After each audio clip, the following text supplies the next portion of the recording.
All right, let's get let's get into last night's game. The Thunder beat the Spurs 122 to 113 in another good game. Um, this series is living up to what we expected it to be. Um, I hope it goes seven, but we'll see. But so far, it's lived up to the box office. You know, what I mean, it's been everything that the fans wanted to see. This actually is the championship to me. You know, this is the finals. This is the key matchup everybody wanted to see. But last night, uh, OKC took the victory. Um, Shai was back to MVP for him last night. He finished with 30 points, 4 rebounds. He was 12 for 24 shooting. Only had one turnover, which is good. 9 assists, and he had 2 blocks. So you got the MVP Shai, you know, back to his normal self again. Um, he was able to get into the paint. Um, he was hitting his shot. He was hitting his jump shot. He was just money last night. I think he recognized that in moments like this, you're the leader of the team. You're the MVP of the league for a reason. In these type of games, this is where you have to show up. This is where players separate themselves. Like you see the night before James Harden, you see the difference, right? He went this way, Shai went this way. He elevated. Harden de-elevated, de-escalated. So, like I said, man, this is when you see who coming to play and who's not. So, um, Shea had a good game. Also, the Thunder got more physical this game. They got physical this game. Hartenstein. So a key uh a key switch that they did this game, they put Hartenstein on Wemby. And Hartenstein was getting underneath his skin. He was getting physical with him. He was bumping him. He was grabbing his elbow. He was just getting him, you know what I mean? Getting under the skin. And Wemby don't like that. And that's how you might have to beat him. That's probably how you beat the Spurs. You got to get physical with Bull. Because if not, he's gonna cook you. I mean, he's gonna cook you regardless. But if you're getting physical with him, you getting in his head, banging him up.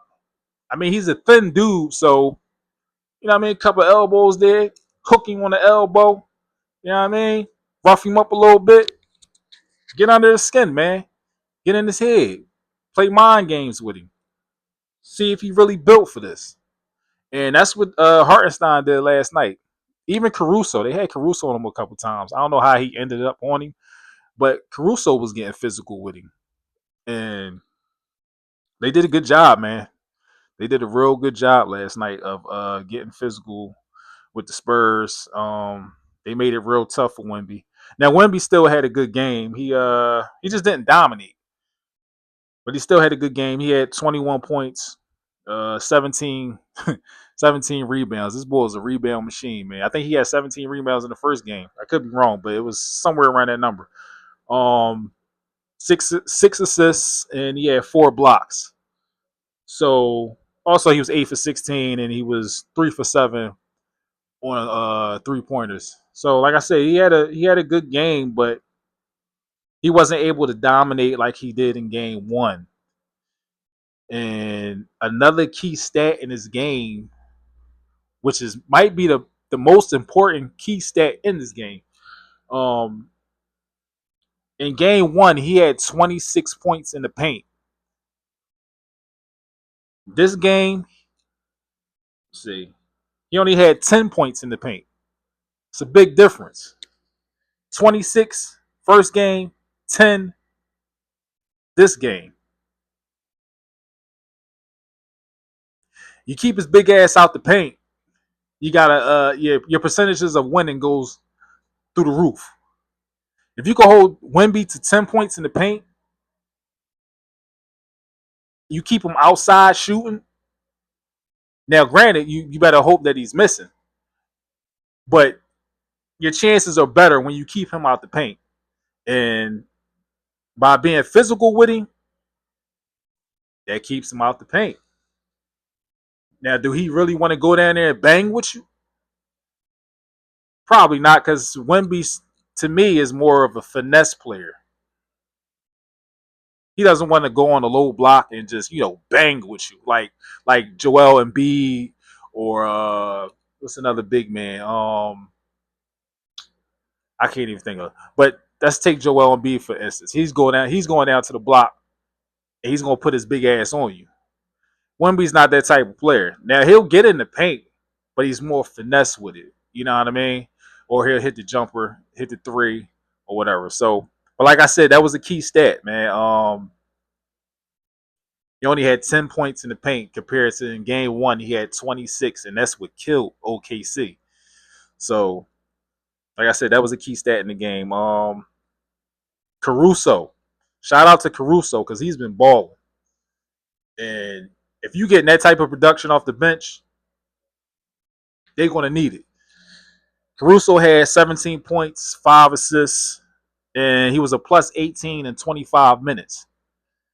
Now, when you think of Caruso, you think he's a defensive player first. So anything he gives you offensively is a plus. And it's going to be needed for this series to beat the Spurs.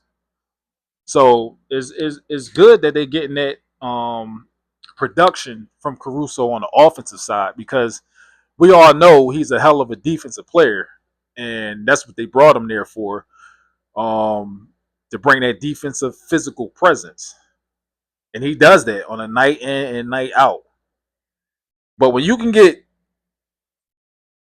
17 points, 5 assists, and plus 18 in 25 minutes, shit, I take that any game. Now, mind you, game one, I think he had 30 something points off the bench. So, yeah, you get that type of production, you're gonna be hard to beat with the other production that you get from your bench players too. Now, in this game, Williams got hurt again. He re-aggravated his hamstring again. So, from my knowledge of hamstrings and you re-aggravating them, I don't think he's going to play again in this series, to be honest with you. Because them hamstrings linger and it takes a couple weeks, from what I know. Now, I ain't no doctor or nothing, but from what I generally collected from watching the NBA and hearing stories and watching players get hurt, the hamstrings, they take a while to get back, man, especially after you re-injure it. So, more than likely, my guess, he's out. He's probably going to be out for the rest of this series. And with him being out now, that means more minutes for the backups. I don't know who's going to take his slot in the starting lineup, but it just makes things even tougher now for OKC to win this series. But they've been playing without him for a while now, so they already kind of adjusted to him not being in the lineup. But now you're playing a top tier team in the Spurs, and that really hurts. Now on the Spurs side, they did lose Harper. I don't know if it was a foot injury or a knee injury, but he left the game. I think in the third quarter. Did not return, so we got to keep an eye on that injury because young boy can ball, man. He's in the starting lineup because De'Aaron Fox is dealing with the ankle injury. So, but that young boy, He can ball. He could put a body on you. I seen he was muscling what's the guy name from the OKC? Dort? I don't know. I forget his name. Um, but he was out muscling him in the paint, hitting him with little spin moves, going to the rack. I'm like, okay, young boy, he definitely get buckets. But like I said, he got hurt, so we'll see with that if it's a major injury. I don't think it's a major injury, but something that could possibly keep him out a game or two. But who knows? Another stat in this game, OKC bench outscored the Spurs bench 57-25. And that just goes back to what I was saying with players like Caruso and the other players. Caruso coming off the bench giving you 17. Um, yeah, that's a wide margin. 57 points from your bench. Shit, if you can get that, that's that's love right there. 57 points to 25. Um, Another thing that killed the Spurs in this game is the turnovers. And that's what hurts the Spurs every time in these games. It's like they'll be up and then they'll do dumb stuff. They'll just start turning the ball over, and that's what keeps other teams in the game. 21 turnovers is a lot. That's too much. Too much. Now, in this game, if you watch the game, Steven Castle,